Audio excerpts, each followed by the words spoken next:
Buenas tardes a todos y vamos a empezar ese tema que a mi parecer es muy interesante porque prepara evidentemente a todos los estudiantes que a veces tenemos una cierta confusidad sobre lo que representa esta preparación, la iluminación y finalmente la iniciación.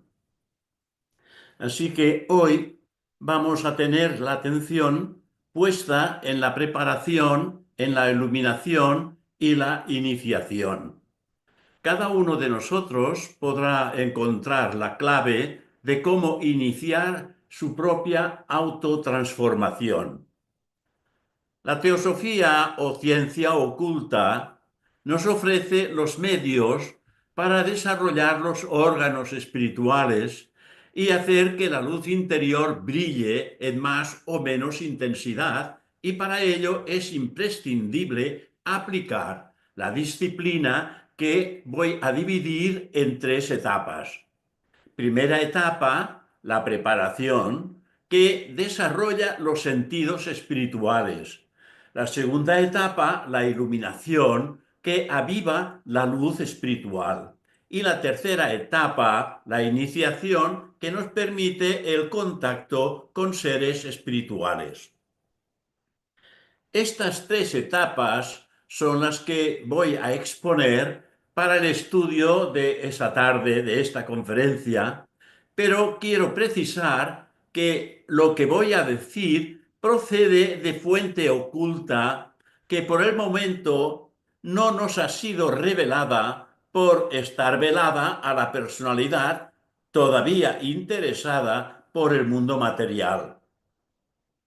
Si como estudiantes nos subordinamos a esa trilogía de las tres etapas que he mencionado, la enseñanza teosófica nos puede conducir verdaderamente, si nos lo tomamos en serio, hasta lo que llamamos la primera gran iniciación. La preparación consiste en educar de un modo muy especial el sentimiento y el pensamiento. Con esa educación se desenvuelven en los cuerpos anímico y espiritual órganos y sentidos que les son apropiados, de cómo las fuerzas de la naturaleza sacaron de la materia informe y viva los órganos con los que aparece dotado el cuerpo físico. Antes que nada, hay que dirigir la atención del alma, conciencia, sobre ciertos fenómenos del mundo exterior.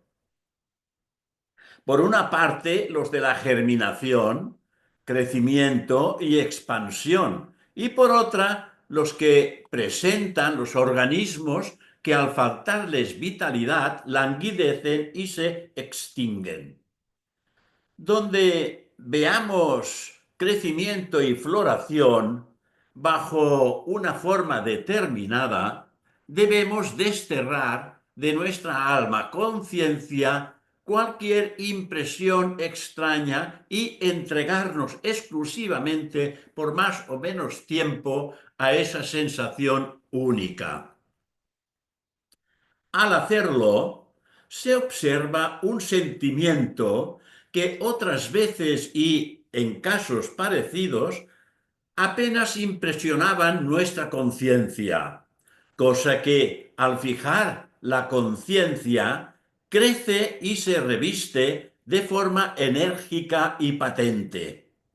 Este nuevo sentimiento es necesario hacerlo aflorar pues, pasiblemente en el silencio de nuestra vida interna, haciendo abstracción de todos los demás fenómenos del mundo exterior, para seguir solamente a lo que el alma conciencia experimenta, en respuesta al fenómeno de crecimiento y expansión. Cuando se logra la interna quietud necesaria y gracias a ella sigue uno abandonándose a los nuevos impulsos del alma, Al cabo de cierto tiempo, entrará en la experimentación siguiente.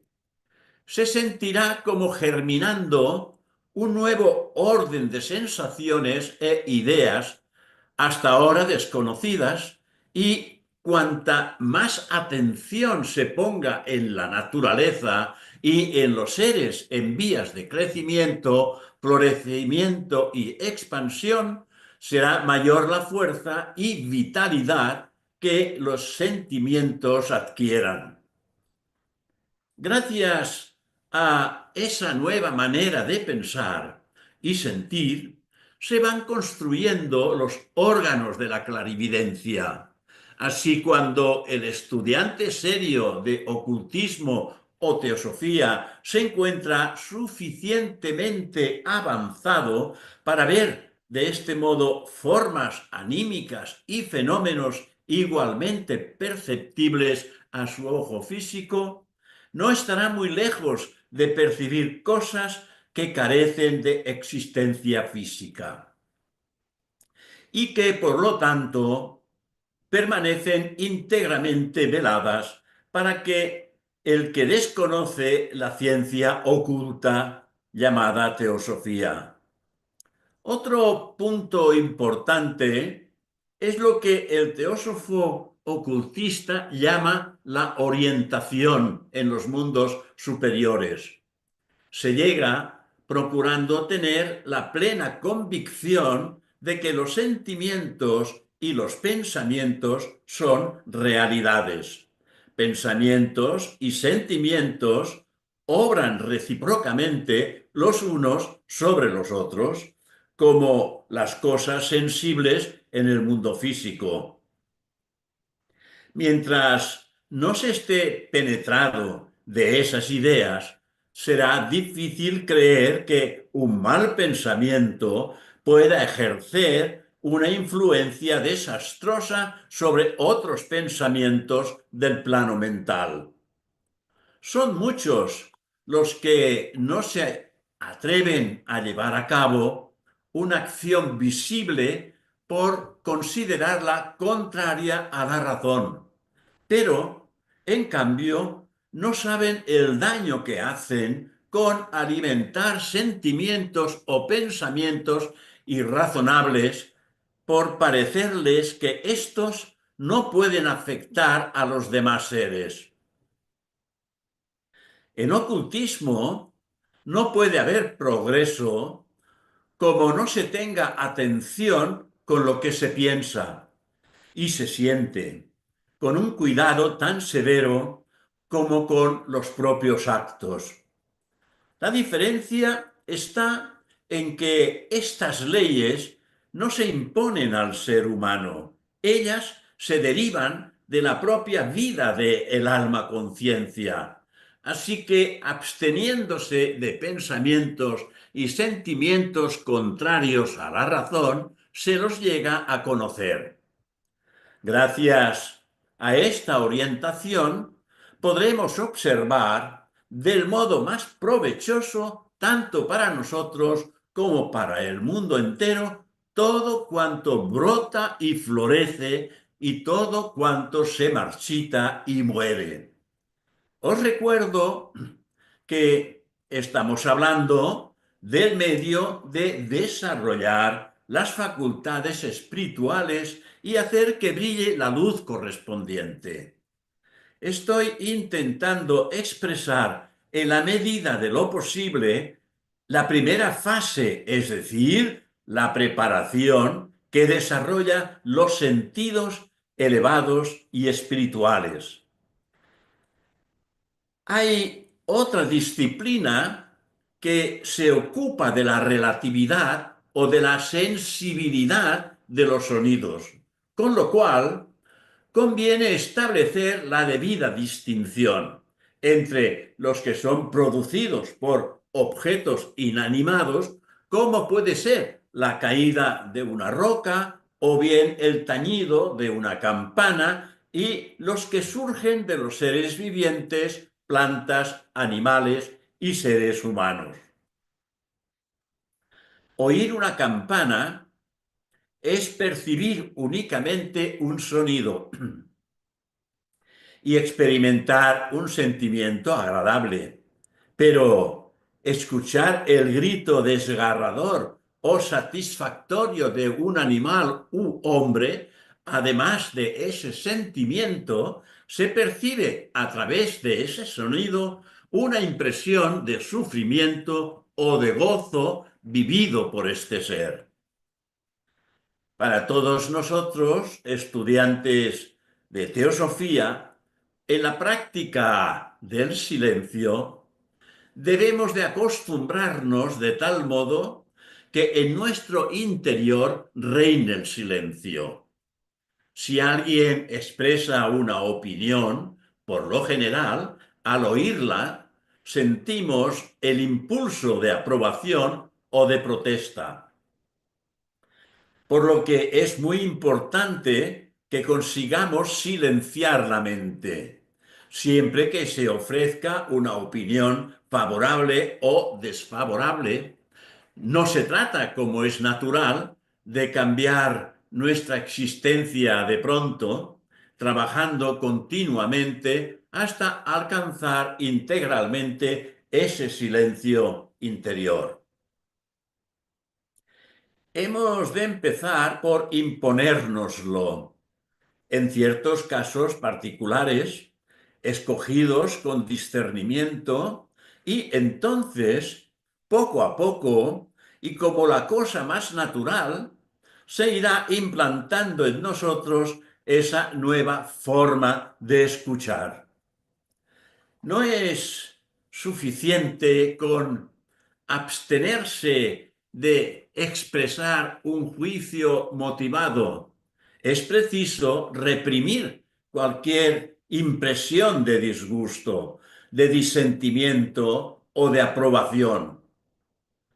Debemos de observarnos a nosotros mismos con penetración. Debemos de entrar en contacto con esa nueva visión de ver la vida, a fin de evitar que las tendencias, tal vez borradas en la superficie, no persistan en el bajo fondo de nuestra alma consciencia.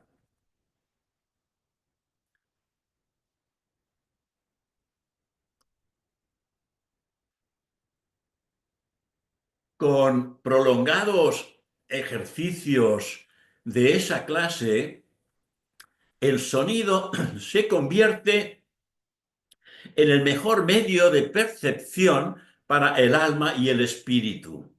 Bien es verdad que para ello se requiere un alto dominio de sí mismo, pero también la meta hacia la cual nos conduce o dirigimos es también grandiosa. Cuando estos ejercicios son llevados valientemente con los anteriormente descritos, relativos al arte de escuchar el sonido en la naturaleza, despertará en el alma nuevas facultades auditivas que nos capacitarán para oír comunicaciones de los mundos internos que no pueden ser expresadas por los sonidos perceptibles del oído físico. Entonces, con seguridad oiremos el verbo interno, que nos revelará verdades de origen espiritual. Todas las verdades superiores son asequibles a ese verbo interno. Las enseñanzas que todo verdadero teósofo obtiene o posee le han sido comunicadas de esa forma. Esto no quiere decir de ninguna de las maneras que sea inútil dedicarse a la lectura de escritos místicos, teosóficos u ocultos, antes de estar en condiciones de percibir la voz insonora del ser interno. Al contrario, leyendo y estudiando nuestra literatura teosófica, escuchando las conferencias que los oradores dan altruistamente en las logias o ramas o por Zoom, los estudiantes interesados pueden prepararse brillantemente para sus propias experiencias personales. Queridas hermanas, hermanos, mientras escuchemos o estudiemos las palabras de un sabio del pasado o contemporáneo, mientras leamos un libro que encierre resultados de verdaderas experiencias ocultas, obrarán en nosotros fuerzas que indefectiblemente nos despertarán facultades internas, tan ciertamente como las fuerzas de la naturaleza física han abierto nuestros ojos, nuestros oídos, moldeando la sustancia animada hasta aquí esta preparación, y veamos ahora esta segunda etapa en la que vamos a entrar después de haber expresado de una manera muy sutil, digámoslo así, a la comprensión de un estudiante lo que es la preparación. La iluminación, segunda etapa, es el resultado de un método introspectivo que se encuentra en todas las doctrinas filosóficas y religiones de la antigüedad, por medio de la cual se llega al conocimiento de sí mismo y de los misterios del universo. Para todos nosotros, aspirantes estudiantes de teosofía, se trata de despertar ideas y sensaciones que se encuentran dormitando en nuestro interior. No obstante, el procedimiento requiere de gran paciencia y también de una gran perseverancia implacable para conducirnos a la percepción de esa luz interior. A partir del momento en que el estudiante serio ha alcanzado la facultad de percibir internamente de manera, digamos, anímica, tarde o temprano se encontrará con seres elevados y otros inferiores que no tienen entrada por cómo están en el plano físico.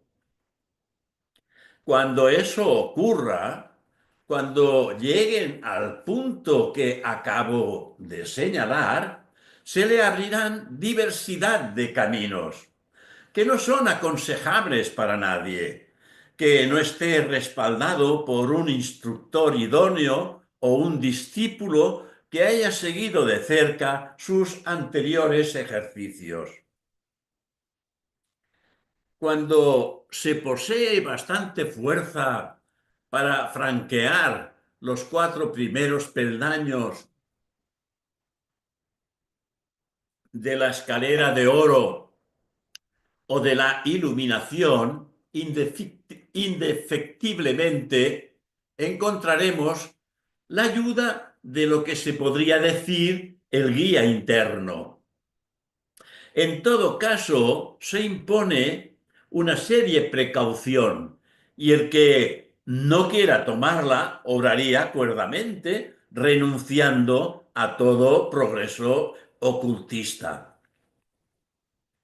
Ahora bien, es imprescindible que quien se dedique o se lance a esa clase de estudios se asegure de no perder ninguna de las cualidades de nobleza, de bondad y de sensibilidad con respecto a todas las cosas reales. Por ejemplo, durante los primeros ejercicios de iluminación, hemos de procurar desarrollar por todos los medios a nuestro alcance la compasión, la empatía ante animales y humanos, así como también nuestra sensibilidad por la belleza de la naturaleza. Si no lo hacemos así, los sentimientos podrían alterarse o embotarse, endurecerse el corazón y engrandecer los sentidos groseros, obteniendo como resultado peligrosas experiencias. Para los que buscamos los caminos de la ciencia oculta, existe un pensamiento que de continuo ha de fortalecer el curso de nuestro trabajo y abrigar constantemente la idea de que podemos muy bien haber realizado progresos importantes sin que estos se hayan manifestado bajo la forma que pretendidamente esperamos. Si no lo tenemos en cuenta, corremos el grave riesgo de perder la paciencia y abandonar al cabo de cierto tiempo toda clase de tentativa. Al parecer, las fuerzas y facultades que se intentan desarrollar son en los comienzos de complexión delicada, frágil, y su esencia difiere de todo cuanto podemos antes imaginar. Estamos tan acostumbrados a estar conectados a lo concerniente al mundo físico y a todo cuanto se le asemeja, que el mundo astral y espiritual permanecen por el momento alejados de nuestra percepción consciente. Y es precisamente ahí donde se oculta el peligro para el que, prescindiendo de un instructor, guía o libro competente, intenta penetrar en el sendero. Mucho tiempo antes de tener conciencia de sus progresos. Una de las atribuciones más importantes de los deberes del maestro interno consiste en evitar precisamente que el estudiante ya discípulo aceptado pierda la confianza, la paciencia y la perseverancia. En realidad, el maestro interno, es decir, el yo superior, nada puede dar a su discípulo aspirante que éste no posea ya en estado latente. No puede hacer más que guiarle hacia el despertar de sus dormidas facultades. De todos modos, puede ser y es un apoyo para que el discípulo pase de lo irreal a lo real, de las tinieblas a la luz y de la muerte a la inmortalidad. Pues son muchos los que abandonan el sendero del ocultismo al poco tiempo de haber entrado en él. El motivo: no apreciar suficientemente sus progresos desde el comienzo. También cuando sobrevienen las primeras experiencias de las que el discípulo tiene conciencia y que a menudo las considera como ilusorias por no revestir la forma que esperaba encontrar u observar. De esta manera, su ánimo decrece, quizá porque considera esas primeras experiencias con poca realidad, o bien porque son poco aparentes para que le induzcan a suponer que han de conducirle a un resultado práctico. Entonces, valor y confianza en sí mismo son dos antorchas que no deben dejarse extinguir en el sendero teosófico o del ocultismo. Si no tomamos el firme propósito de repetir pacientemente y sin hastiarnos de un ejercicio que después de un gran número de veces nos es dado a ningún resultado, nos ocurrirá lo mismo que cuando dejamos o nos dejamos llevar por el pesimismo, no obtendremos jamás progresos efectivos. Por lo general ocurre que mucho antes de la clara percepción de los progresos realizados, digamos que una especie de sentimiento desconocido, pero al mismo tiempo muy íntimo, nos advierte que vamos por buen camino.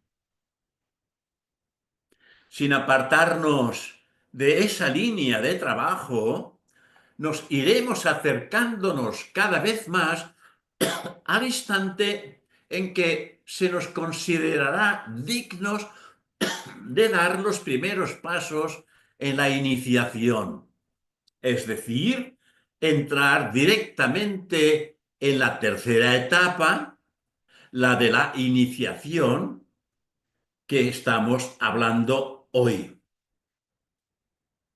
La iniciación es un inicio o comienzo, originándose los dos términos ir dentro o ingresar.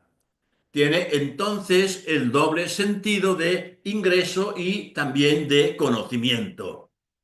Perdón, de comienzo. En la teosofía oculta, la iniciación es el proceso de expansión de la conciencia por la admisión de los misterios enseñados por los maestros de sabiduría y compasión para permitir al aspirante el desarrollo de sus facultades y poderes superiores.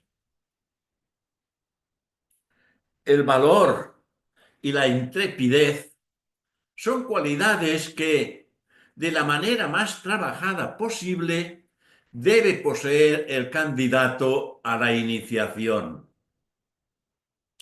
Para el desarrollo de esas virtudes, el estudiante entregado tiene que buscar ocasiones propicias para poderlas obtener. Así como la personalidad precisa de fuerzas nerviosas para utilizar los sentidos físicos, el yo superior precisa esa fuerza que sólo se desarrolla en naturalezas intrépidas y valerosas, es decir, ese poder oculto de la aspiración única. Quien penetra en los misterios jamás explicados de la naturaleza y en el desarrollo de los poderes latentes en el hombre, descubre cosas que las ilusiones de los sentidos ocultan a la mirada del estudiante corriente.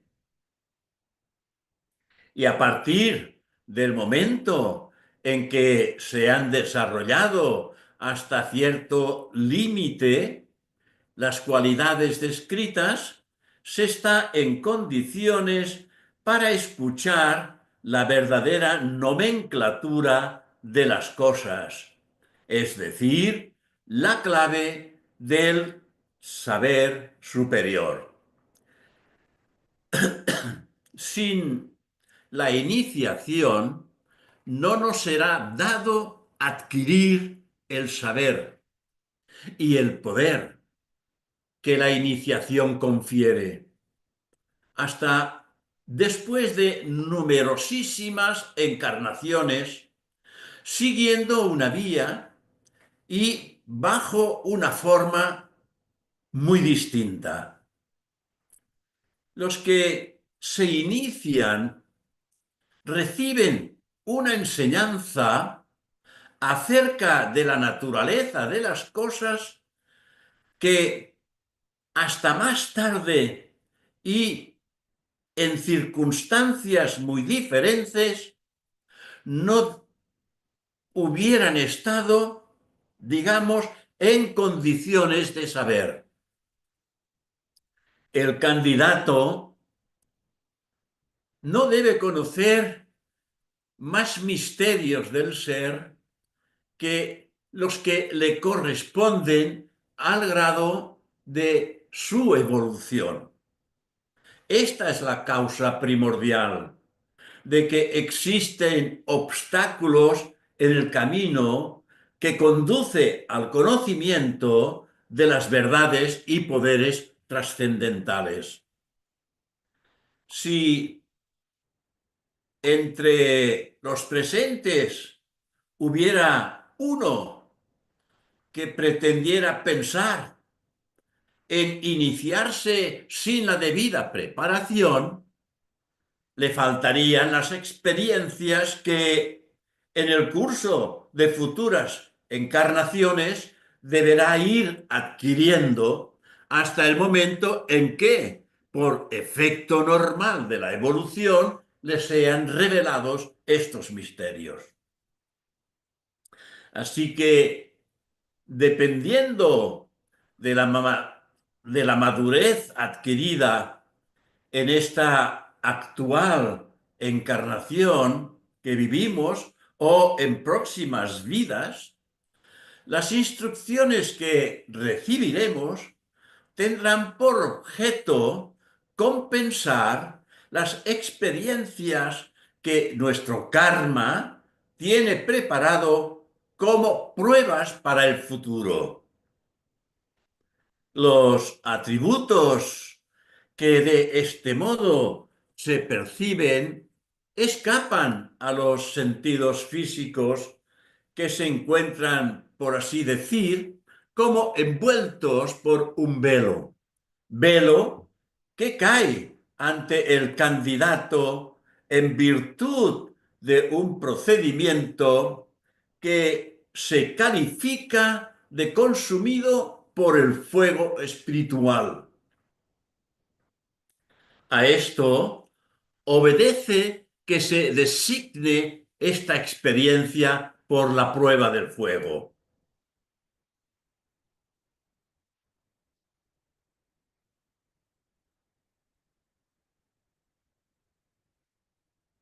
Es cierto que aprenderemos a conocer extraordinarias verdades de las que no tenemos por ahora la menor idea. Pero este conocimiento no es el fin, pero sí el medio que a él conduce. Para todos nosotros, el fin consiste en adquirir el conocimiento de los mundos superiores, una confianza más profunda del sí mismo, un valor más elevado, una grandeza de alma y una perseverancia del todo diferentes. Cualidades que no pueden adquirirse con igual intensidad en el mundo inferior. Así que después de la prueba del fuego, el candidato tiene el derecho de no proseguir su avance hasta encarnarse de nuevo.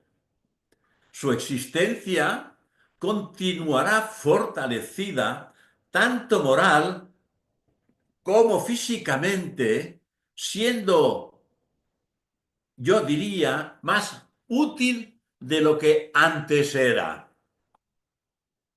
Pues no tarda en percatarse el candidato de que el conocimiento que va aprendiendo a utilizar corresponde a lo que duramente el curso de la preparación y la iluminación aprendió a percibir. Ve que sus conocimientos anteriores no eran más que el ABC de la ciencia oculta. Así que en este nuevo estado de conciencia, entra en conocimiento con ciertos deberes cuya existencia nunca pudo imaginar. No obstante, debemos tener presente que hay individuos dotados de gran poder que para llevar inconscientemente a cabo todo lo mencionado sin tener que haber practicado nunca el ocultismo, puesto que no es la única vía.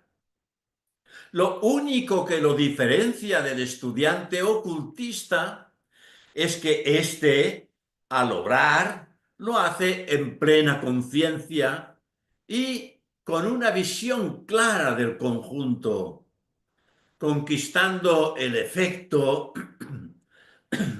por medio de una disciplina, lo que esos hombres han recibido para el bien del mundo a título de don de las potencias superiores.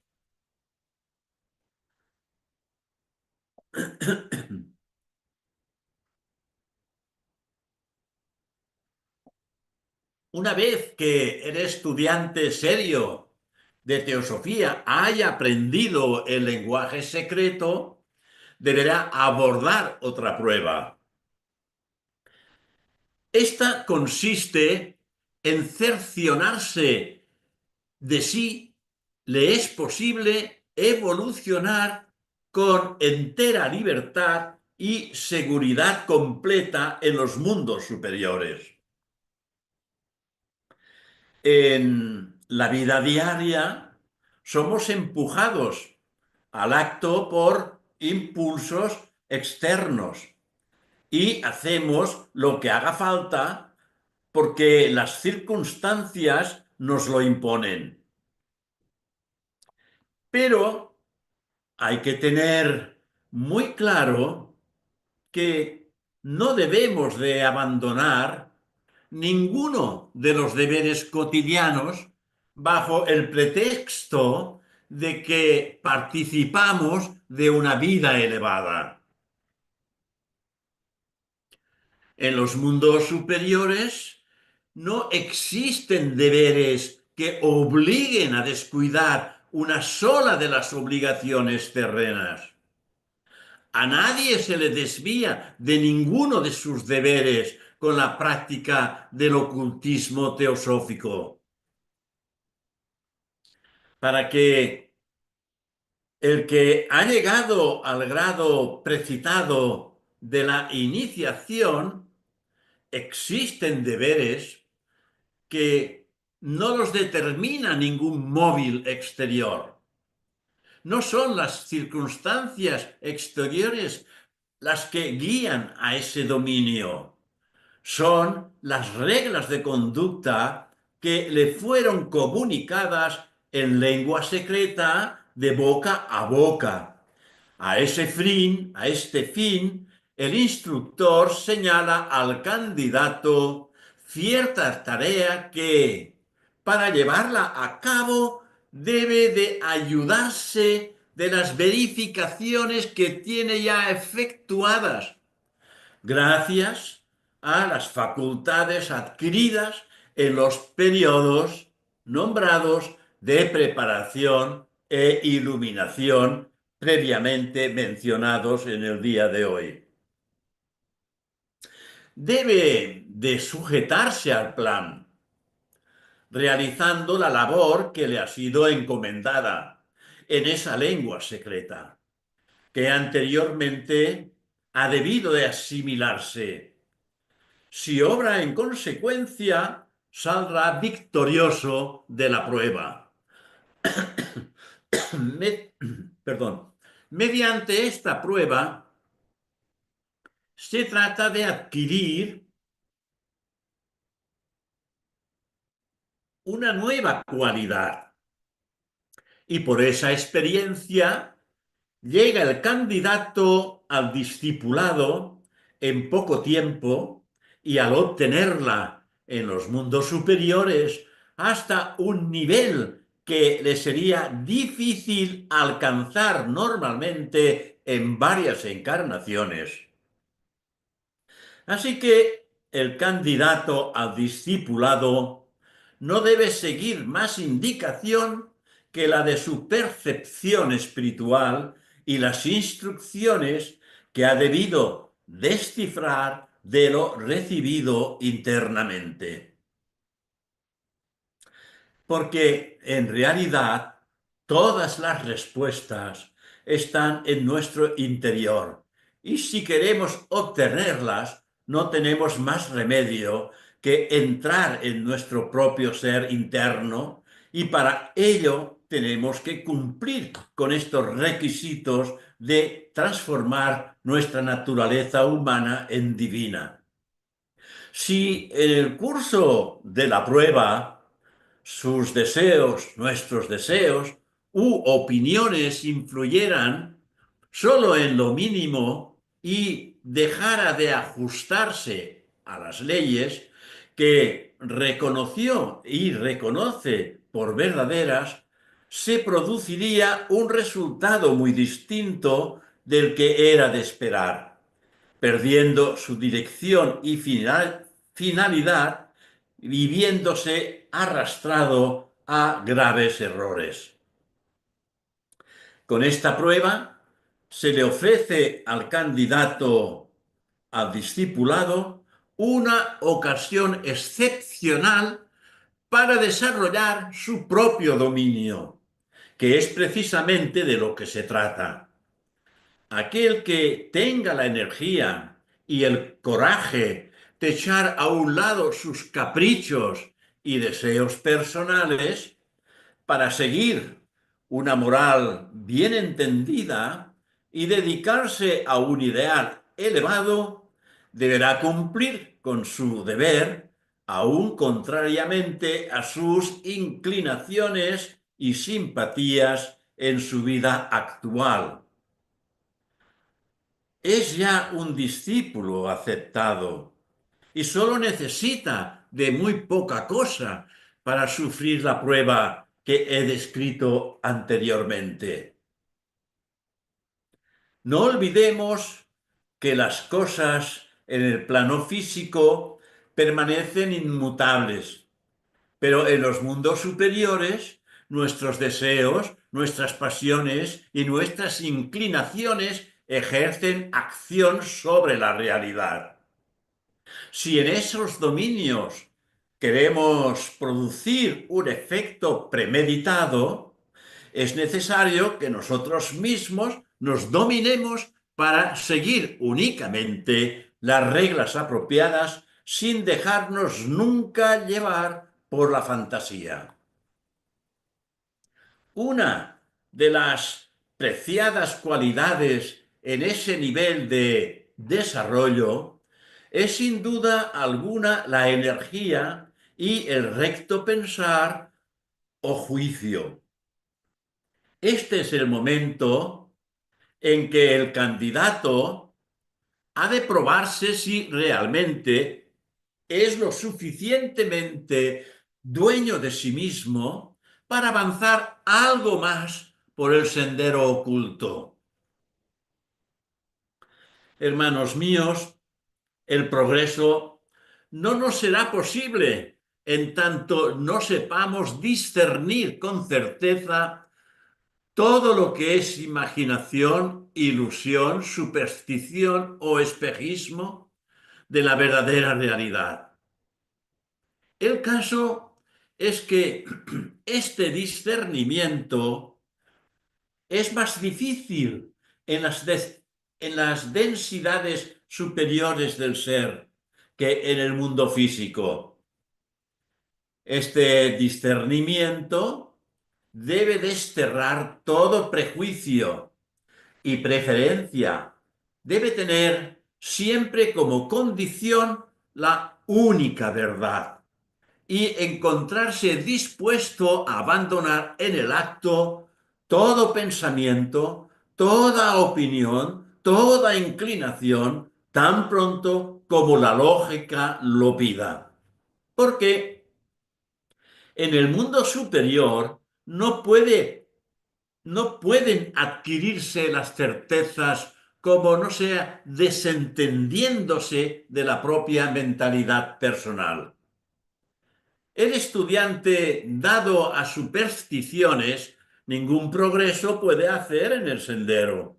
Debe conquistar el más preciado de los bienes, la certidumbre.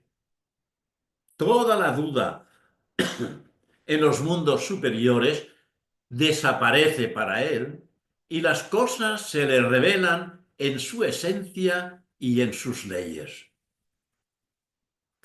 Pero este bien no lo puede conquistar en tanto siga siendo juguete de espejismos e ilusiones, pues sería altamente peligroso para su imaginación y prejuicios.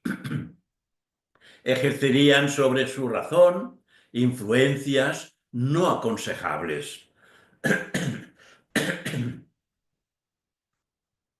La enseñanza teosófica, entre líneas, aconseja al estudiante serio que para obtener una clara visión del contenido debe de ser valiente, osado y mantenerse sereno e impasible ante el halago y el vituperio.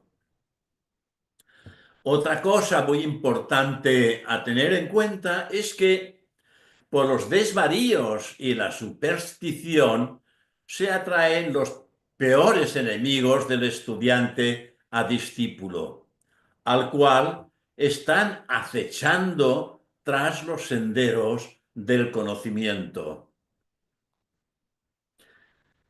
No vayáis a pensar, con todo lo dicho, que a todos nosotros nos falte el entusiasmo y la valentía para enfrentarnos a esta segunda sala, la del conocimiento. Pues seguro que ya conocéis la frase que dice, abandona toda idea preconcebida, pues sin sano criterio todos los pasos serán inútiles, serán vanos. Cuando habremos progresado lo suficiente en este sentido, nos estarán aguardando la tercera sala que corresponde a la sabiduría. Una vez en ella, nada nos determinará a obrar. El sendero deberemos de recorrerlo por nosotros mismos. En nuestro entorno, nada ni nadie podrá influenciarnos. Si la fuerza nos llega a faltar, nos encontraríamos de nuevo en la segunda sala. La verdad es que son pocos los que en este caso se hallan desprovistos de la fuerza necesaria. Lo más importante es saber determinar con rapidez cuándo hay que acudir a la llamada del yo superior, en el recto sentido de la palabra, y escuchar con atención los impulsos del alma. La cualidad que debe probarse es la presencia de ánimo y es esa cualidad que en esa fase de la evolución deberemos tratar de perfeccionar de un modo definitivo. Entonces, todos los móviles en acción y pensamiento deberán de haber desaparecido. Y para no permanecer inactivos, deberemos encontrar en el yo superior una razón para obrar, pues es el único apoyo que dispondremos si no queremos perder pie. Si esa decisión ha llegado a convertirse en parte integrante de nuestra naturaleza, quiere decir que habremos adquirido inconscientemente la debida madurez para pasar a la tercera sala, es decir, la sala de la sabiduría, habiendo adquirido suficiente bagaje para atravesar el dintel de la sala de la sabiduría, cuando el discípulo ha triunfado de la última prueba. Y entonces tiene derecho a penetrar en el templo del conocimiento superior y respecto a lo que sigue, solo se nos dará alguna que otra alusión muy discretas. Lo que le aguarda al discípulo es representado como una especie de juramento de no traicionar los secretos del ocultismo. Posiblemente la expresión juramento no es la apropiada. Quizás es más bien una experiencia conferida en esa fase de la evolución, en la que se aprende a poner en práctica el silencio y aplicarlo al servicio de la humanidad. Solo entonces es cuando se empieza a comprender la verdadera significación del universo. No se trata de las verdades superiores, sino al contrario, saber defenderlas de una manera juiciosa y esparcirlas con el mayor tacto posible. Es cierto que los misterios que conoce el discípulo iniciado se prestan muy poco para ser tratados en una conversación cualquiera. Cuando el candidato se le considera digno de la confianza, recibe lo que el lenguaje simbólico se llama la bebida del olvido. Se le comunica el secreto mediante el cual podrá obrar sin verse a cada momento confundido por la memoria inferior. Eso no quiere decir que debamos renunciar a la experiencia adquirida en el curso de la vida. Hay que tenerla siempre presente y fresca por lo que pudiera ocurrir.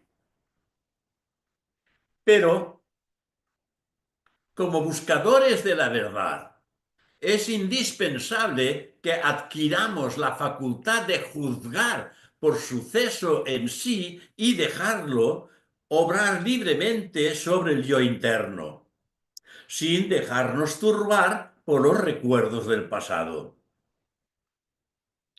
Verdaderamente estoy convencido que en cualquier momento recibiremos de algún hermano o de otro ser una revelación completamente nueva.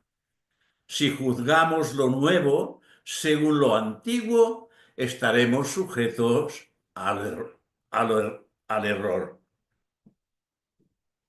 El recuerdo de las experiencias antiguas nos son de una utilidad extrema, pues nos permiten ver lo nuevo. Si no tuviéramos de las cosas un conocimiento anterior, es probable que se nos escapasen por completo ciertas cualidades de un ser u objeto que se nos presentase. La experiencia debe servir precisamente para ver lo nuevo, nunca para juzgarlo con arreglo a lo antiguo. Gracias a ello, adquiriremos la posibilidad de tener siempre presente el espíritu de las verdades superiores. Estoy llegando al fin de esta exposición, pero no quiero terminar sin antes decir: hay que sentirse uno en esas verdades de orden trascendente. Estas deben transformarse en caracteres permanentes, en formas de actividad o sensibilidad. No hay que tener necesidad de reflexionar. Debemos expresarnos como el mismo hombre espiritual, circular en él y llegar a ser funciones vitales de su voluntad.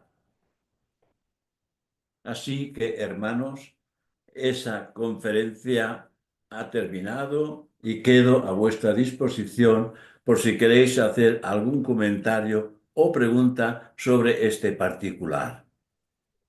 Hermano, guardemos un momento de silencio antes de proceder a las preguntas. Permitamos que este hermoso vino, este brebaje de sabiduría que ha compartido el hermano con nosotros, se asimile en nuestro interior, aunque sea un poquitito. Hoy Él ha entregado una joya, una guía, muchos pasos, muchas indicaciones para cada uno de nosotros, de acuerdo a la etapa en que cada uno em, su ser vaya avanzando, evolucionando. Ha sido una presentación magnífica, por lo cual se les invita a todos ustedes a que lo puedan estudiar, Un a que la momento. revisen después el video una vez más, tomen nota, así como lo han hecho muchos de los que están aquí presentes.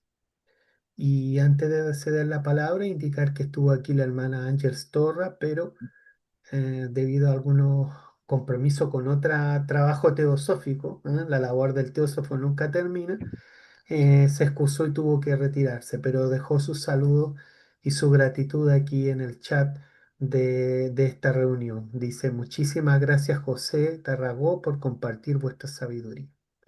Gracias a ti. Entonces ahora sí, bueno, quienes deseen hacer lo posible reflexiones, compartir, hacerlo, pero intentar ser breves para así que haya espacio para que todos puedan compartir y escuchar. Gracias. Eh, Como primera persona, acá, Georgina, adelante. Gracias, querido hermano Francisco. Pues yo quisiera nada más hacerle una pregunta al querido hermano José Tarragó. Cuando él habla de ese maestro superior que ya puede, ya puede contactar con mi ser, habló también de unas cualidades de valiente, osado y sereno, que se debe de tener esas. Y se me vino a la mente una plática del hermano Martín. Ay, es que el apellido siempre me cuesta. Leiderman, ¿es Martín Lindemann. Leiderman? Ok. Él hablaba en alguna ocasión de los axiomas. Y en esos axiomas yo quiero preguntar a vos. Tendríamos que tener también esos, más que axiomas, cualidades del querer, osar, callar y saber para poder lograr este trabajo evolutivo. Es toda mi pregunta, gracias. No he entendido la pregunta. Existen cuatro axiomas. El hermano Martín Leiderman alguna vez habló de ellas. Exactamente qué, no lo recuerdo, pero son axiomas que quiero entender que son evolutivas. Cuando yo tenga estas cuatro axiomas o las domine, bueno, se sobreentiende que estamos llegando a esa evolución y a este maestro superior que vos habéis hablado. Mm, Pregunto si va mm, relacionado. ujú. Es evidente que estas tres etapas son indispensables para alcanzar un desenvolvimiento interno que nos permita entrar en contacto con la realidad de aquello que somos. Internamente somos el yo superior. No somos este cuerpo físico masculino o femenino que representamos en el mundo externo. No somos nada de todo esto. Somos algo que ahora desconocemos. Somos la realidad del ser vivo espiritual que pretende dominar todos los grandes planos de la naturaleza a través de los vehículos de conciencia que se le ha conferido para alcanzar el contacto externo, dominarlo y superarlo, alcanzando de nuevo la conciencia real del ser divino, pero con toda la experiencia de los mundos más densos, como es el mundo de la materia en el que nuestros cuerpos están ubicados. Pero el trabajo que hemos de hacer lo podemos simplificar en esa disciplina de unas conferencias dadas por la señora Besant, en la que ella dice que existen tres salas mediante las cuales el individuo tiene que alcanzar la liberación. Y una de estas primeras salas, la primera, es la de la ignorancia en las que estamos imbuidos todos nosotros, a pesar de que tengamos ciertos conocimientos. En el mundo que vivimos es la sala de la ignorancia. Luego viene la sala del conocimiento en la que estamos o nos hallamos los estudiantes de teosofía porque estamos adquiriendo el conocimiento para regular nuestra conducta en el mundo, adquirir la moralidad suficiente para entrar en contacto con el aspecto superior que el hombre tiene que considerarse en su manifestación como ser humano. Y luego existe la tercera sala, que es la sala de la sabiduría. Pero nosotros nos hallamos en la sala del conocimiento, que también se le llama la sala de las pruebas y conocimiento. Hemos de adquirir el conocimiento superior, el conocimiento superior con el fin de poder vencer todas las pruebas que la vida nos va a presentar como consecuencia de los resultados de vidas anteriores. Y así se va creciendo. No pensemos que lo que tenemos en la actualidad es fruto de esta existencia, es fruto de una serie de vidas del pasado que desconocemos porque la mente que tenemos no puede recordar lo que no ha vivido. Pero sí que esto está registrado en los archivos acásicos de la naturaleza y también en los archivos internos de nuestros átomos permanentes y que por lo tanto están presentes en nosotros y cuando es el momento oportuno la naturaleza nos lo presenta y nosotros debemos de transformar. Muchas gracias, ¿eh? Bueno, continuando. Mientras se reflexiona, yo le voy a hacer una pregunta al hermano. Dentro de la bella exposición que usted hizo, ah, hablaba de buscar, en ocasiones, era necesario buscar ocasiones propicias, intrépidas y valerosas. ¿Podría dar un ejemplo, por favor, con respecto a eso? Me parece que tenía que ver con eso de la etapa de ser consumido por el fuego espiritual. Entonces, no sé si podría aclarar o andar o ejemplificar un poco eso, hermano. Gracias. Cuando tenemos digamos, no voy a decir intuición, sino presentimiento para nosotros más que intuición, tenemos el presentimiento de que existe esa vida interior por el crecimiento que hemos ido realizando a través de las existencias, entonces nos damos cuenta que hemos de lanzarnos a un terreno desconocido. Y para ello se necesita ser valiente, osado, para poder entrar.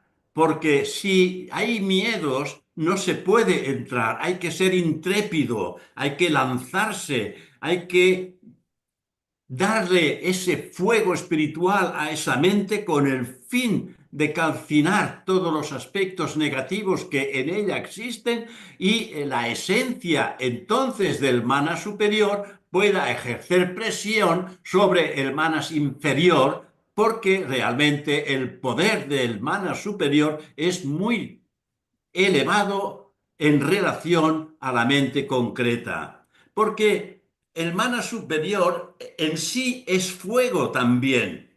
es fuego y ese fuego espiritual lo debemos de canalizar porque este fuego que recibe el mana superior viene del corazón. Toda la energía que viene del corazón es fuego y hay que ser intrépido para entrar en el fuego del corazón. Porque el corazón es la base fundamental donde realmente tenemos ubicada nuestra propia conciencia de ser como ser espiritual y divino. Muy bien, gracias. Gracias, hermano. Por favor, ¿quién más tiene dudas, preguntas, reflexiones que quieran compartir con respecto a esto? Con respecto a esta bella enseñanza. Es una, más que una exposición, hoy hemos recibido una clase. Hermana Sara, adelante, por favor. Gracias. Abra su micrófono, please. Buenas tardes, señor Tarragón. Muchas Hola gracias. Sara. Muchísimas gracias por todo lo que nos has explicado hoy. Mi pregunta es un poco simple. ¿Hay algún paralelismo entre las tres fases que nos ha estado explicando de purificación, iluminación e iniciación con lo que luego ha nombrado de las tres alas de la señora Besant? ¿O no tiene nada que ver? Sí, sí, sí, tiene que ver. Efectivamente, tiene que ver. Nosotros, pienso, supongo, y así lo creo, ya no estamos en la sala, los estudiantes, ya no estamos en la sala de la ignorancia. Estamos en la sala de conocimiento y de prueba. En esta sala de conocimiento y de prueba, evidentemente, hay una gran preparación. En la sala de la ignorancia no hay preparación, pero en la sala de prueba sí que hay preparación. Y en la sala del conocimiento, que es la segunda sala, también hay iluminación. Hay una serie de preparación.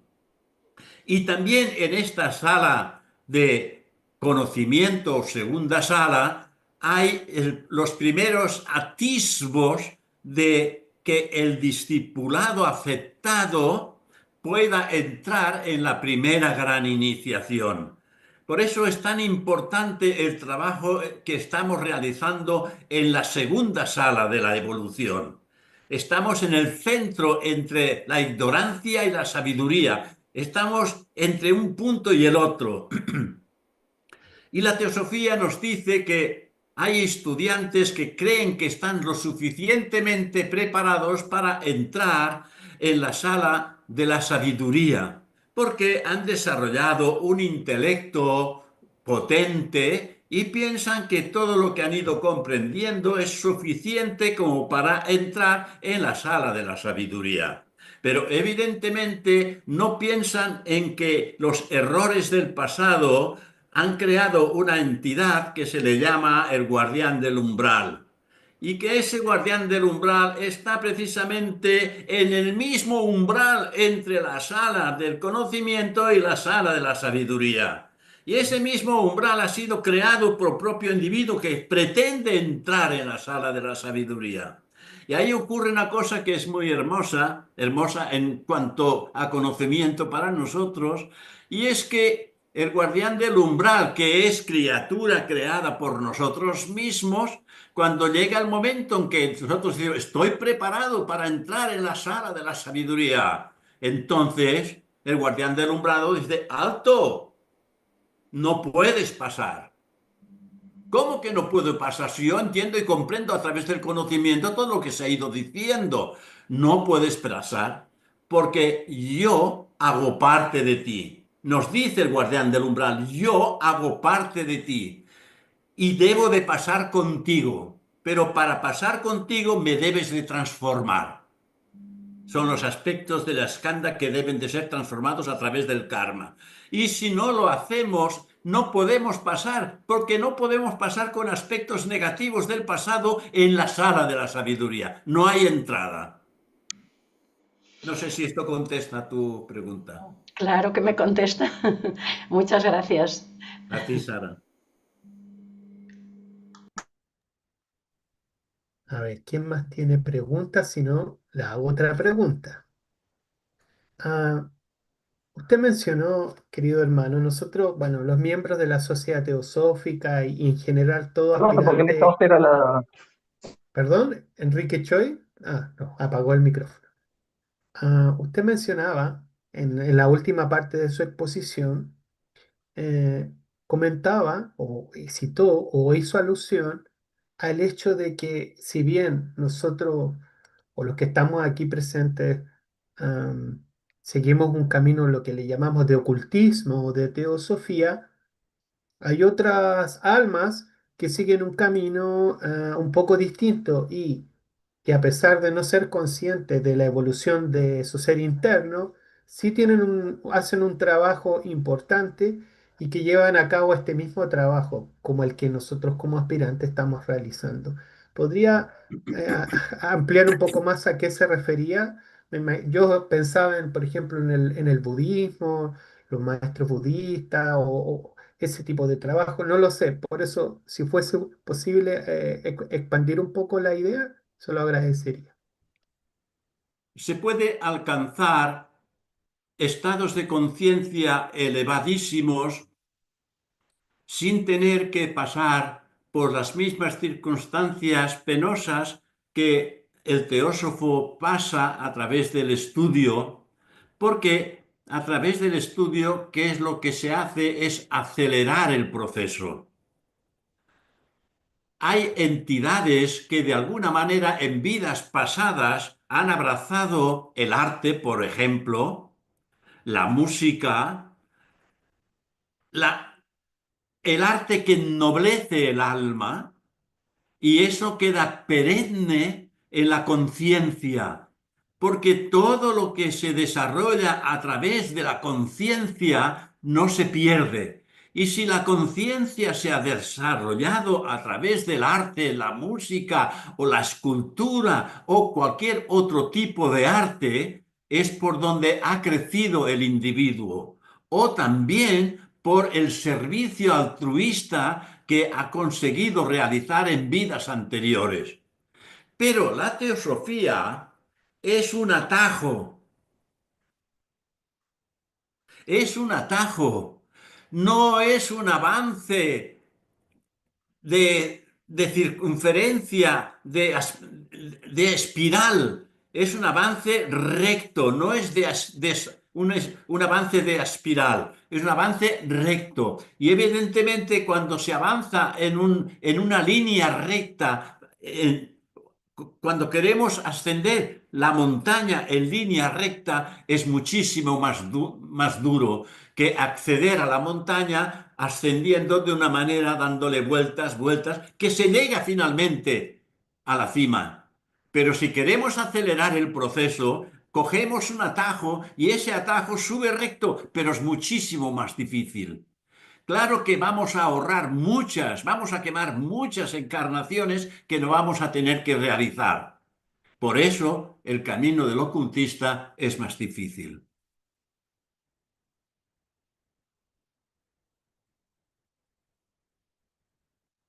Gracias, hermano. Gracias. Creo que Enrique Choi, al parecer, tendría alguna pregunta o comentario que realizar. Como siempre, por favor, intentar ser breves. Gracias.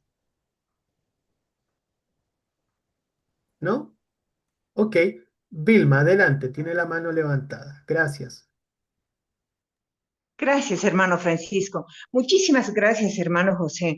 Realmente no tengo una pregunta, pero quiero compartir algo que para mí es maravilloso, que ocurre cuando asisto y participo de estas charlas. Realmente no sé en qué parte de la jornada mi alma se encuentra, no lo sé. Pero la verdad es que todo lo que usted dice hace tanto eco y da un impulso, una aspiración tan grande que realmente siento la necesidad de manifestarlo. 1 millón de gracias. Yo creo que incluso me estoy pensando en mí misma cuando comencé a leer y a reflexionar, meditar sobre la teosofía, si pienso en esa persona que comenzó, aún esta charla habría tenido un eco muy grande. Es decir, creo que para todos, aún en distintos momentos que nos encontramos cada uno en el recorrido de nuestra alma, es buenísima la charla. De todo corazón, muchísimas gracias a usted, al hermano Francisco, a todos los organizadores. 1.000.000 de gracias. Gracias, Vilma. Ok, gracias, Vilma. Otra pregunta, querido hermano, para continuar profundizando, degustando esta enseñanza que nos ha entregado. Ya pronto al término de vuestra conferencia, vuestra exposición, dado de todo este camino que usted ha estado mostrando, las etapas que nos enseñan, que aparecen en los libros de sabiduría, indicó que en ciertos momentos es importante saber acudir a la llamada de Dios, una suerte de recogimiento interno. Y dijo, hay que saber determinar cuándo acudir a la llamada de Dios. Y yo me pregunté en qué sentido uno acudiría, y es la meditación la manera en cual uno podría ir a esa llamada del Dios interno. Por favor, gracias. La meditación es una de las disciplinas que conducen a la conciencia del ser interno, hacia el yo superior. Porque lo primero que vamos a encontrar en esa búsqueda es nuestra propia realidad. Ya conocéis esta frase tan conocida que dice, hombre, conócete a ti mismo, conocerás a Dios y al universo entero. Porque lo que hay internamente en nuestro ser es Dios, es un reflejo de Dios. Y esto es lo que vamos a encontrar, ese reflejo de Dios en nosotros. Y eso lo podemos encontrar mediante la interiorización, la indagación sobre de sí mismo hacia la meditación con sus 3 pasos bien realizados, porque la meditación, si no es realizada convenientemente, no hay resultados. No hay resultados porque tiene que la meditación, para que tenga un resultado constructivo, no tiene que haber pensamiento en la mente. Si hay pensamiento en la mente, no existe ese contacto. Pero también hay que decir que ese contacto no se logra de una manera rápida, sino que gracias con el tiempo y a través de una permanencia en esa disciplina constante, llegamos a agujerear esta pared que existe entre el mundo material y el mundo espiritual. Decía un miembro antiguo de la Sociedad Teosófica, decía que la meditación debe de ser el primer paso, en ese primer paso de la de- que hay que dar, ese primer paso que hay que dar, que es, ahora no recuerdo el nombre, bueno, que hay que trabajar el pensamiento como la gota de agua que agujerea la piedra. Y debe de ser constante, porque si no es constante no hay resultado. Si uno se pone a meditar durante una semana y se para otra semana, no ha hecho nada en absoluto. La disciplina debe de ser constante. Con el fin de se van obteniendo un cierto dominio en la mente, un cierto control en la mente. Si no se obtiene ese control de la mente, no existe la meditación. Ahora me acuerdo de la palabra, la concentración. Porque la meditación consta de 3 pasos. Cuando decimos meditar, bueno, nos olvidamos de otros 2 pasos. La meditación consta de 3 pasos, que es la concentración, la meditación y la contemplación. No se puede meditar si uno no se ha concentrado en una idea en la que realmente no existe pensamiento.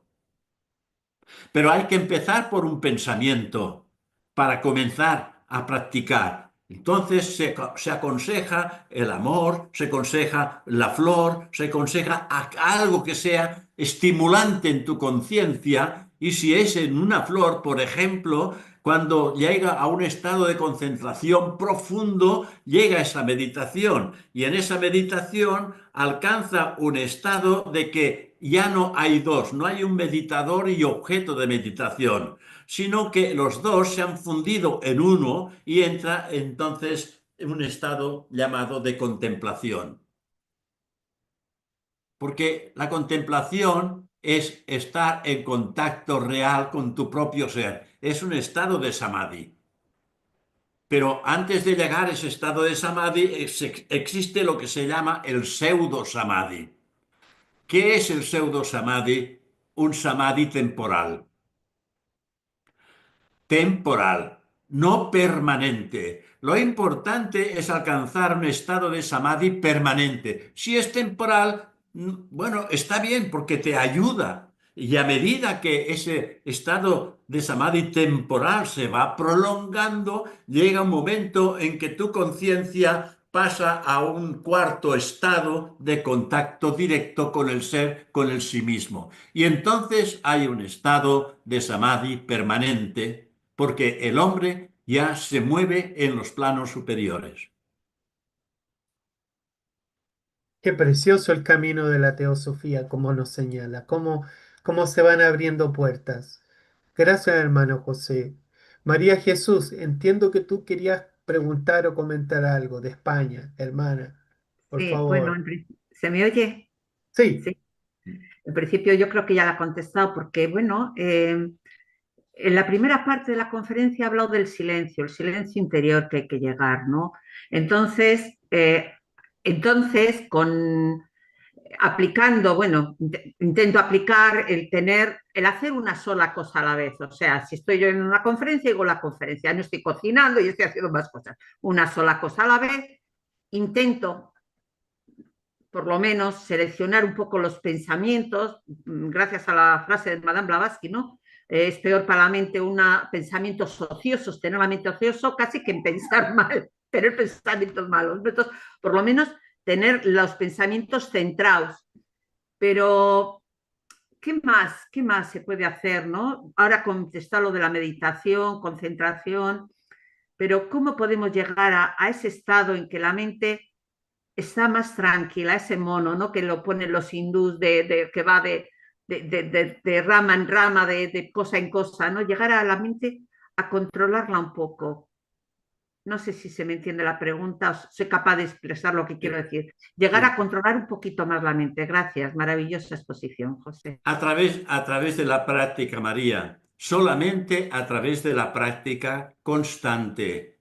Si uno lo hace un día sí, un día no, no hay resultados. A través de la práctica constante, con un horario y con un lugar adecuado, en tu propia casa, donde creas tu propio ambiente, finalmente, solamente entrando en el ambiente hay una preparación previa para que el silencio se haga. El silencio de la mente es importantísimo, porque si hay pensamientos en la mente no hay silencio. Y el silencio lo podemos practicar también en contacto con nuestros congéneres, con nuestros hermanos, con nuestra familia, con nuestros amigos. Podemos practicar el silencio. ¿Cómo y de qué manera? Escuchando, simplemente escuchando y guardando silencio, no buscando cambiar la opinión de los demás. Cada uno tiene su opinión y tú o yo tenemos la nuestra. Pero si escuchamos en silencio, la opinión nuestra la tenemos ya y entonces tenemos la opinión del otro que enriquece la nuestra. Entonces, no entrar en opinión contraria porque entonces no guardamos el silencio mental. El silencio mental está en comprender y en escuchar a los demás sin poner opinión ninguna. Y si alguna vez nos piden opinión, podemos dar nuestra opinión, la opinión que creemos más razonable. Pero siempre en silencio es una herramienta extraordinaria. Si no, lo podéis probar con vuestra familia, con vuestros amigos. Escuchar en silencio y estar en silencio, veréis que realmente seréis mejor comprendidos.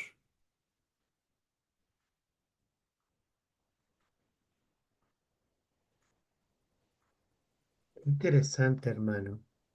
A veces nosotros, uno, el, el aspirante, en su ignorancia, eh, piensa mucho o habla mucho, pero con ello cree que ha profundizado en el conocimiento y de lo que usted nos explica, se entiende que uno en realidad solo se queda en la superficie, en los comentarios, en el juicio, cuando al parecer es necesario el silencio para poder penetrar, ir más profundo en la enseñanza. Lo dijo al inicio de esta conferencia y gracias a la pregunta de María Jesús, usted lo ha traído nuevamente a, ahora para tomarlo nosotros y llevarlo. Pues sí, Ah, la riqueza está en nuestro interior. Hay un tesoro dentro de nosotros y hay que bucear. Hay que hacer lo que hizo a- Alibaba, se llamaba. sí, la cueva de... El que abrió la montaña, porque esto Ábrete, es una César. montaña. Hay que decir la palabra sagrada, Sésamo, ábrete. Y ahí el tesoro está dentro de nosotros. Hemos de abrir esta montaña de materia y encontrar la realidad, la luz que ilumina el conocimiento y transforma en sabiduría todo aquello que hemos realizado anteriormente. Entonces hemos de abrir en nosotros esta brecha que nos permite entrar. Y solamente podemos entrar silenciando la mente. La mente no tiene entrada. Mientras estemos en la mente, no hay entrada en los mundos internos. Mira, a ver, ¿cómo os lo explico? Todos conocéis el símbolo de la sociedad teosófica, ¿verdad que sí? Sí. Sabéis que en el centro hay dos triángulos. Un triángulo que mira hacia arriba y un triángulo que mira hacia abajo. ¿Sí? Que están cruzados, entrelazados. El triángulo que mira hacia abajo es la mente concreta. El triángulo que mira hacia arriba es el manas subjetivo, el mental superior.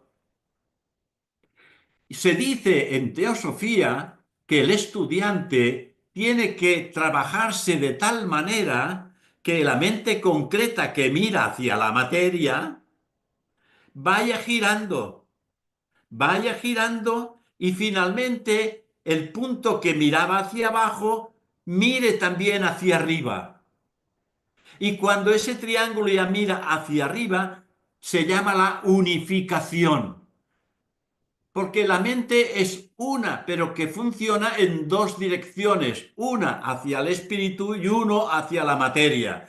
Pero si cambiamos la polaridad de la materia, la mente que mira hacia abajo va girando, girando, girando y finalmente se unifica con la de arriba. Y entonces la conciencia búdica trabaja desde Budi a través de una conciencia mental que ha sido espiritualizada. No sé si se entiende bien esto. Porque Mm, todo lo hacemos nosotros. Nadie nos hará nada. No vendrá un maestro de sabiduría a solucionar nuestros problemas. Todo el trabajo lo debemos de realizar nosotros, porque si un maestro lo realizara por nosotros, el mérito sería suyo y no nuestro. Por eso que todo el trabajo debemos de hacerlo nosotros, porque el mérito va a ser nuestro. Pueden haber indicaciones. En primer lugar, del yo superior, porque es lo más cercano que tenemos a nosotros ahora. No pretendamos llamar la atención de un maestro de sabiduría por encima del yo superior, porque realmente el yo superior que somos nosotros, somos el discípulo de un maestro de sabiduría. Pero como no ese contacto directo no lo tenemos con el yo superior, todavía no sabemos lo que es ser un discípulo. porque el ser humano no es el discípulo. El ser divino que mora en nosotros es el discípulo. Y cuando hacemos este encuentro con el yo superior, entonces sabemos que el yo superior es el discípulo y cuando está encarnado, la personalidad se beneficia también y trabaja a las órdenes directas del discípulo que es su maestro interno.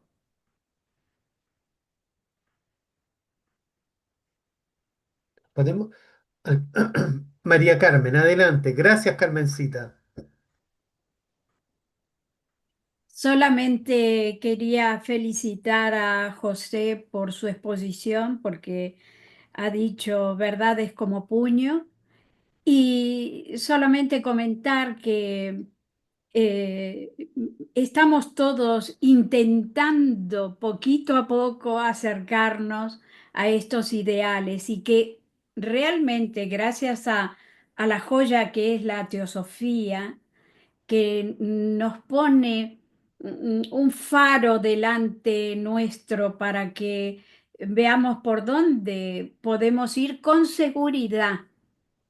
Y esto es una cuestión muy importante porque como dicen el maestro Cache en las cartas, ¿no? Es un camino que se viene experimentando de hace miles de años y ellos nos lo transmitieron a nosotros como ayuda. Entonces es un sendero seguro. Como dijo Tarragó en toda la conferencia, todo se va desarrollando progresivamente como respuesta a nuestra aspiración y a nuestro trabajo personal. Hay una respuesta, como cuando dice, pídele al cosmos o pídele al no sé qué. ¿Eh? No es cuestión de pedir al cosmos, es cuestión de ponerte en sintonía con el cosmos. ¿Y cómo nos ponemos en sintonía? Pues todo lo que hoy explicó José Tarragó como un sendero, como un camino a seguir. Obviamente que cada uno lo adaptaremos a nuestra fórmula personal, que eso es lo interesante. Pero vamos avanzando paso a paso con seguridad. Yo ahora, y perdonen que hago una pequeña digresión, he visto que hace un tiempo, hace unos años, aparecían en internet los mensajes de los maestros de sabiduría. Había mensaje, ¿no? Me ponían el mensaje del maestro Moria, el maestro de Cache y unos mensajes que aparecían por allí.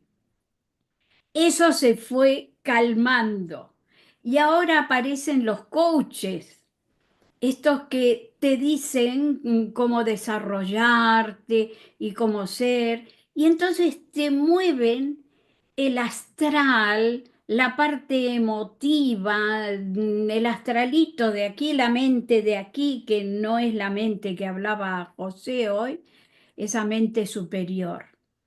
Entonces, es esto que tenemos que observar y tener discernimiento sobre todas estas cosas que van apareciendo como novedad y al alcance de la mano. No hay nada al alcance de la mano, lo tenemos que hacer nosotros, como hoy Tarragó lo dejó clarísimo. Entonces, realmente, ¿hacia dónde miramos? ¿A qué aspiramos? ¿Qué energía ponemos en ello? Ahora cada vez tenemos más tiempo libre. Bueno, los jubilados ya tenemos tiempo libre.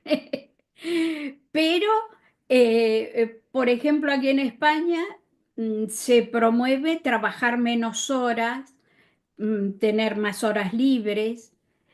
Y entonces yo me pregunto, ¿en qué se emplean esas horas libres? Esas más horas de ocio, dicen que es para estar con la familia, pero miremos con objetividad. En la familia cada uno con su televisor o con su ordenador o con su aparatito para ver cosas. Entonces, no hay ese acercamiento al ser interior. Por eso creo que la conferencia de hoy ha estado magistral, señalándonos un camino a seguir que es arduo, que no es sencillo, que hay pruebas, que somos nosotros mismos los que nos ponemos a prueba. En fin, felicitarlo nuevamente porque José ha hecho un compendio extraordinario de enseñanza profunda, esotérica y del mundo oculto, real. Nada más he dicho. Gracias. Gracias, Carmencita, eres muy amable. No, digo, digo la verdad porque realmente es una enseñanza pura. A esto me refiero, que hay pureza en la enseñanza, en la transmisión. Esto es muy importante. Podemos decir que estamos viviendo momentos únicos en esta época. Es el año 2025, hoy es 26 de abril y estamos teniendo la posibilidad que muchos hubiesen querido, quizá en muchos años antes, poder escuchar estas verdades que ya están siendo expresadas a viva voz, verdades ocultas eh, que de acuerdo al grado de entendimiento de cada uno, podremos ir tomándolas como verdaderas directrices, instrucciones para el trabajo interior. Algo importante que usted mencionó en la conferencia, hermano José, fue la necesidad de que el aspirante, varón o dama, eh, debe tener confianza, debe tener paciencia y debe tener perseverancia. Hoy día en la vida se habla poco de eso en general en el mundo cotidiano, pero qué importantes valores usted trajo a recordarnos que hay que vivir confianza, paciencia y perseverancia en un mundo tan caótico, eh, políticamente hablando o económicamente hablando, que suben los precios, que bajan los precios. Nosotros los aspirantes deberíamos contar con esas tres cualidades. ¿Quiere hablarnos un poquito más de eso, de la importancia y cómo es como si fuese como yo invierto en confianza, en paciencia y en perseverancia, y esto reditúa en un avance, un progreso en el camino del conocimiento interior? Por favor, gracias. La paciencia es indispensable porque vamos a tener que repetir constantemente muchas cosas sobre nuestra transformación. La transformación del carácter en un principio, como seres humanos, lo primero que hemos de realizar es la transformación del carácter. Tenemos un carácter construido del pasado y que lo traemos en el presente, en el ahora. Y este carácter no es un carácter perfecto. Tiene, pues, evidentemente, cosas que no están de acuerdo con una realidad hacia los mundos internos. Y entonces hay que ser paciente con uno mismo.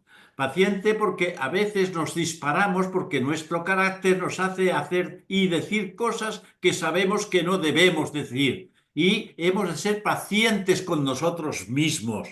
Porque realmente si no lo hacemos, entonces perdemos la ocasión de frenar la mente. Aquello de que el hombre es el único ser que tropieza dos veces con la misma piedra es una realidad. La piedra está en nosotros, somos el obstáculo y entonces tropezamos con nosotros mismos y hay que tener paciencia de volverse a levantar y volver a andar, volver a tropezar, levantar y ser paciente con uno mismo y también se adquiere entonces la paciencia para con todos los demás. Esto es importante. Y la perseverancia, hay que ser perseverancia con uno mismo para vencer todas las inclinaciones que sabemos que deben de ser transformadas, que deben de desvanecerse de nuestra mente. que tienen que desaparecer y en su lugar que se adquieren cualidades, cualidades que son indispensables para el crecimiento. Podríamos buscar un ejemplo para cada uno de nosotros, que es muy hermoso, un ejemplo pues que trae consigo un cierto despertar de conciencia, que es, por ejemplo, la parcela que tenemos a nuestra disposición. Nosotros tenemos un jardín, una parcela a nuestra disposición, una parcela que tenemos que cuidar, una parcela en la que están creciendo hierbas malas y hierbas buenas. Y entonces hemos de ser un buen jardinero. Hemos de arrancar las malas hierbas desde la raíz con el fin de que las hierbas buenas, estas hierbas que nosotros utilizamos para que curen nuestro cuerpo físico, puedan recibir el beso del sol. Porque las malas hierbas que crecen le tapan el beso del sol. Y hemos de arrancar las malas hierbas, las malas costumbres, todo aquello que realmente sobra nuestro carácter, para que finalmente en nuestro jardín solamente existan las buenas cualidades, las buenas hierbas. No sé si me explico bien.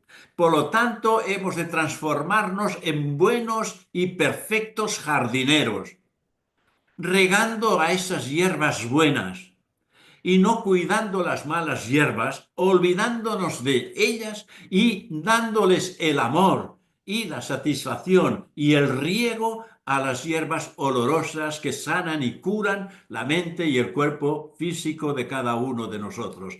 Hemos de ser jardineros conscientes de la parcela que tenemos a nuestra disposición. Esa parcela es la mente. Esto me recuerda que nosotros como estudiantes debemos tener rada, fe, confianza. La palabra rada, usted sabe, en sánscrito significa confianza en que si trabajamos de la manera en que usted acaba de decir, por karma, por ley de acción y consecuencia, los resultados vendrán. La confianza de que ese progreso, la evolución humana es posible porque están las fuerzas, las leyes en la naturaleza dispuestas para eso. ¿No es así? Creo que también algo de eso insinué en la conferencia, que ellas participan de este, es como decir, uno da un paso y la naturaleza da otro paso y lo ayuda, algo así. Por favor, ¿podría aclararme? Gracias. Es que no he entendido tu pregunta, porque me parece que va en la misma línea, ¿no? Sí, en la misma línea, sobre el Ah, karma que participa de la evolución en la medida en que nosotros también sí. vamos También perseverando. la paciencia también la tenemos que demostrar en el día a día, además de hacia nuestro propio interior. La paciencia la hemos de demostrar día a día en todas las cosas que suceden durante el día. Paciencia es importante, porque paciencia también es sinónimo de silencio. Y si nosotros adquirimos un estado de conciencia en que el silencio y la paciencia están al día, figuraros que los antiguos decían que el colmo de la paciencia es poner una alpargata dentro de una jaula y esperar que cante. Es un estado que nos hace reír, porque la alpargata no cantará nunca. Es poner, dice, el colmo de la paciencia es poner una alpargata dentro de una jaula y esperar que cante. No lo hará nunca. Pero es para demostrar que hay que ser paciente para todas las cosas, externamente e internamente, hemos de ser pacientes. No tenemos que pensar de una manera acelerada que vamos a desarrollar cualidades rápidamente. Hay que ser paciente. Poco a poco, decían los italianos, petit a petit, poco a poco se va lontano. Y en catalán, petit a petit, se va lejos. Bueno, poco a poco se va lejos. Este sería, mejor dicho, la mejor cosa a decir. Poco a poco se va lejos. No se puede ir con brusquedades, porque realmente las caídas son tremendas. Y poco a poco uno pone los pies siempre en el lugar adecuado. Am, hay una pregunta desde el canal de YouTube. Usted sabe que estamos transmitiendo en vivo y hay personas que ven por YouTube esta conferencia en este momento. Entonces, una persona en YouTube nos escribe diciendo, Víctor Portes, me gustaría preguntarle al hermano Tarragó cuáles libros basados en el tema recomienda para seguir profundizando. Muchas gracias y un triple abrazo. Eso preguntan desde el canal de YouTube. ¿Qué libros recomienda? Hay infinidad de libros, pero todo depende en qué estado él se encuentra, si empieza o está ya avanzado en esos libros. Pero parece ser que si pregunta esto, quizá está empezando lo que es este sendero del conocimiento. Mm, yo pienso que un libro interesante para esta persona podría ser Fundamentos de Teosofía del Jinara Hadassah. Este podría ser uno. Y también La clave de la teosofía de Madame Blavatsky. Muy No, bien. no quiero decirle más porque con estos dos tiene más que suficiente. Sí, incluyendo nosotros que estudiamos teosofía, esos libros los debemos estudiar y estudiar. Muy bien. Claro. Ah, y ahora, Enrique, por favor. Está Enrique, iPhone de Enrique. Adelante. Gracias, Enrique Hernández. Buenas, gracias. Entonces, ¿se podría decir que quien nos está impidiendo todo este desarrollo es el ego? Es mi pregunta. No lo oigo, ¿eh? No he oído. Que si se podría decir que es el ego que nos está impidiendo todo este desarrollo. Ah, evidentemente, el ego personal es el obstáculo más grande que tenemos a nuestro cambio. Hemos de eliminar el ego personal, pero el ego personal no se elimina si realmente no tenemos un control de la mente. El ego personal es hijo de la mente. El ego es hijo de la mente. Y evidentemente el ego se pone a la altura de todo aquello que nosotros seguimos en sus indicaciones. Por lo tanto, el ego personal es más inteligente de lo que podemos pensar, porque él ha crecido según las tendencias mentales que tenemos nosotros. Y si nuestras tendencias mentales giran alrededor o orbitan alrededor del mundo emocional y material, automáticamente nos arrastran. Y el ego tiene un gran poder. Entonces hemos de tener control con todos los pensamientos que acuden a nuestra mente y preguntarnos cuando hay un pensamiento que acude si lo hemos creado nosotros o es un pensamiento que ha entrado por ósmosis en nuestro interior, por aquello que dicen que lo semejante atrae a lo semejante.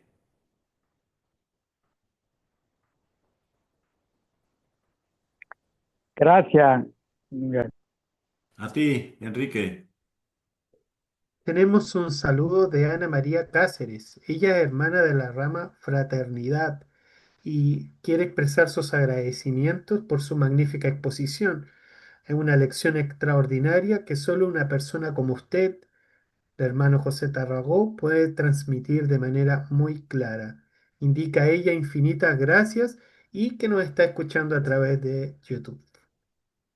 En realidad, esta enseñanza es de la teosofía. Todo lo que estamos diciendo todos nosotros está en nuestros libros. Lo importante es comprender y entender lo que hay entre líneas, porque entre líneas hay aspectos que no están escritos, pero que la conciencia entra en ellos y entonces bucea en estos contenidos que no están escritos, pero que de alguna manera nos los da a entender aquel que los ha tenido y los ha escrito.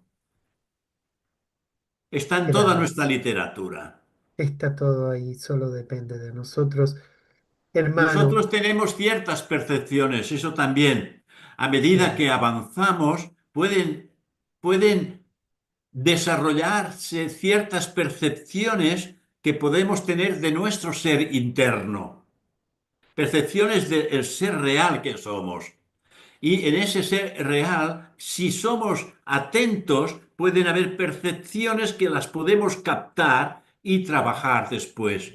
Por eso que el silencio, el recogimiento, la introspección es indispensable para que estas percepciones tengan lugar. muy bien. Bueno, querido hermano, ya vamos terminando Muy bien. la presentación de hoy. Si nadie más tiene preguntas o quiere decir algunas palabras para el hermano, em, estaríamos cerrando, pero antes de eso quisiera darle el espacio a usted para algunas palabras finales, algún mensaje que usted quiera dar a las personas que por primera vez se acercan a la teosofía y que lo han escuchado hoy por primera vez. ¿Qué les diría? ¿Que quisiese algún mensaje, alguna idea final que quisiera Yo, compartir? yo diría que no lo hagan por curiosidad, que lo hagan por necesidad de crecimiento. Porque cuando hay una necesidad de crecimiento, uno es permanente en aquello que hace. Si se hace por curiosidad, al cabo de un poco tiempo, pues se van a dedicar a otras cosas como es natural. Entonces hay que ser persistente en este trabajo porque es la única manera que se pueden obtener resultados satisfactorios.